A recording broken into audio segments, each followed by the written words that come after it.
Bonjour à tous, je suis ravie de vous retrouver aujourd'hui pour un nouvel épisode d'Éclairons la retraite. Le système de retraite demeure très mystérieux pour beaucoup d'entre nous. On entend parler de retraite de base, retraite complémentaire, par trimestre, par point. Elle dépend également de notre situation, salarié du secteur privé ou encore fonctionnaire. Alors concrètement, comment fonctionne la retraite quand nous sommes salariés ? Et comment est-elle calculée ?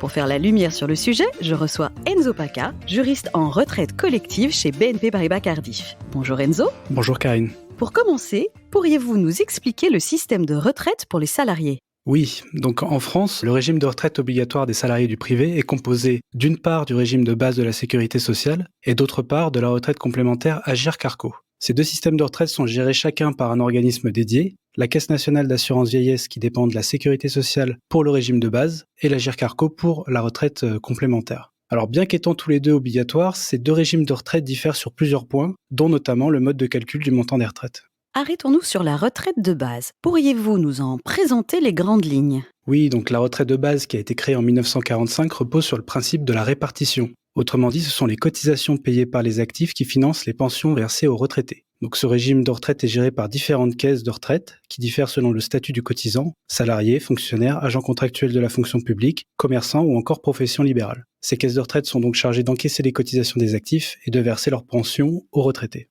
Maintenant que nous comprenons ce qu'est la retraite de base pour les salariés, pourriez-vous nous expliquer comment est calculé son montant ? Alors pour calculer le montant de la retraite de base, il faut partir du salaire annuel moyen des 25 meilleures années d'activité du futur retraité. Et donc on applique à ce salaire annuel moyen un taux de liquidation de la pension. Le taux plein est fixé à 50%. Et donc pour pouvoir en bénéficier, il faut d'une part avoir atteint l'âge minimum, qui est aujourd'hui fixé à 62 ans, mais également avoir cotisé un certain nombre de trimestres, entre 160 et 172 selon l'année de naissance du futur retraité. Revenons sur le nombre de trimestres requis justement. Comment cumule-t-on des trimestres ? Et que se passe-t-il en cas de maladie, de chômage ou de maternité durant son parcours professionnel ? Alors, pour qu'un trimestre soit validé, il doit avoir donné lieu à un versement de cotisation calculé sur les revenus d'activité aux caisses de retraite. La loi attribue aussi des trimestres supplémentaires dits trimestres assimilés dans divers cas. On peut notamment citer la maternité, la maladie, le service militaire ou encore le chômage. Donc par exemple, pour chaque enfant, une femme acquiert 4 trimestres au titre de la grossesse et de l'accouchement, auxquels il faut ajouter 4 autres trimestres au titre de l'éducation de l'enfant. On peut d'ailleurs préciser que ces trimestres attribués au titre de l'éducation peuvent, depuis 2010, être répartis à l'amiable entre les deux parents. Autre exemple, en cas d'indemnisation au chômage, on comptera un trimestre validé pour chaque période de 50 jours indemnisée. De même, en cas d'arrêt pour maladie de plus de 6 mois, on comptera le trimestre au cours duquel est perçu le 60e jour d'indemnisation, puis un trimestre validé par période de 60 jours d'indemnisation. Enfin, le service militaire est également pris en compte. Chaque période de 90 jours de service militaire équivaut à un trimestre validé. Toujours sur le nombre de trimestres, est-il possible de partir en retraite sans avoir l'intégralité de ces trimestres justement ? Alors oui, si le futur retraité n'a pas cotisé le nombre de trimestres requis pour avoir le taux plein, alors on lui applique un coefficient de minoration, aussi appelé la décote, pour chaque trimestre manquant en prenant en compte un maximum de 20 trimestres. Ainsi, pour chaque trimestre manquant, un coefficient de minoration de 1,25% est appliqué sur le taux de liquidation. Les futurs retraités ont cependant la possibilité de racheter des trimestres, notamment lorsqu'ils ont fait des années d'études supérieures ou encore en cas d'année incomplète. Autrement dit, d'années où moins de 4 trimestres ont été validés. Le coût d'un trimestre racheté est défini en fonction du revenu moyen des 3 dernières années. Plus ce revenu est élevé et plus le trimestre coûtera cher, et de l'âge auquel il est acheté, plus la personne est jeune au moment du rachat, et moins celui-ci lui coûtera cher. Il est cependant important de rappeler que si la personne concernée part à la retraite à 67 ans, alors elle dispose automatiquement du taux plein, même si elle n'a pas cotisé le nombre de trimestres requis. Et à l'inverse, si je cumule plus de trimestres que le minimum légal pour une retraite à taux plein, puis-je bénéficier d'une surcote ? Alors en effet, une personne qui a suffisamment cotisé pour pouvoir partir à la retraite avec une pension à taux plein peut continuer à travailler pour augmenter le montant de sa pension. Ce mécanisme que l'on appelle la surcote permet ainsi de bénéficier pour chaque trimestre supplémentaire de validé d'une majoration du montant de la pension.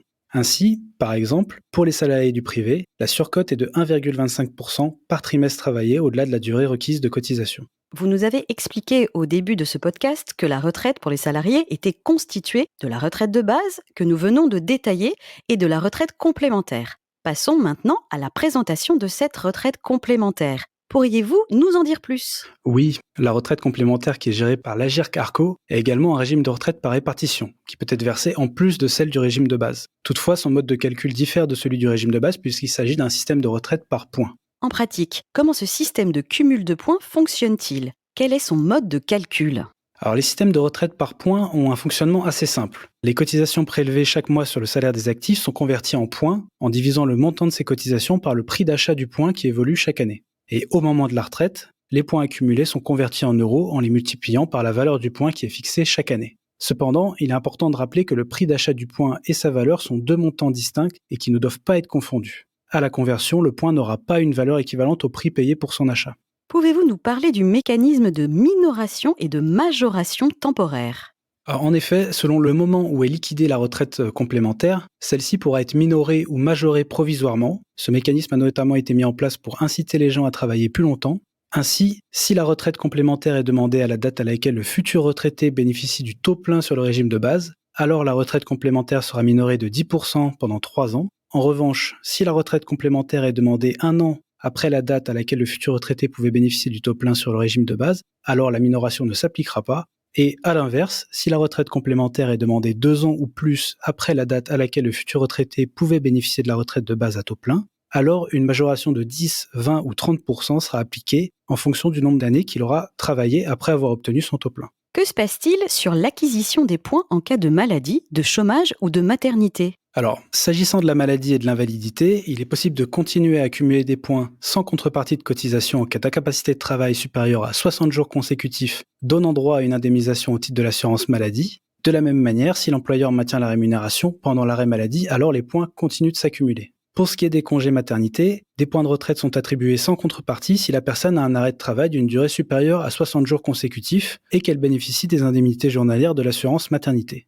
S'agissant du chômage, les périodes de chômage indemnisées permettent également à l'assuré d'obtenir des points de retraite complémentaires. Enfin, le service militaire donne aussi droit à des points de retraite complémentaires, mais uniquement en cas d'engagement dépassant 12 mois et uniquement si celui-ci a interrompu une période d'emploi ou une période de chômage indemnisé. Et donc, c'est ce système par points qui serait choisi pour remplacer notre système de retraite actuel en cas de réforme. En effet, les déclarations du gouvernement au moment de l'annonce de la réforme allaient dans le sens de la mise en place d'un régime par points généralisé à l'ensemble des travailleurs. Cependant, cette réforme a été suspendue suite à la crise sanitaire liée à l'épidémie de Covid-19 et désormais il faudra probablement attendre la prochaine législature pour suivre une éventuelle réforme du régime de retraite obligatoire français. Merci Enzo d'avoir pris la parole sur ce podcast et de nous avoir éclairé sur la retraite des salariés avec leur trimestre et leurs points. Si vous vous posez d'autres questions sur la retraite à taux plein, nous retrouvons Enzo pour un podcast exclusivement dédié au sujet. Dans tous les cas, je vous dis à très bientôt pour un nouvel épisode d'Éclairons la retraite.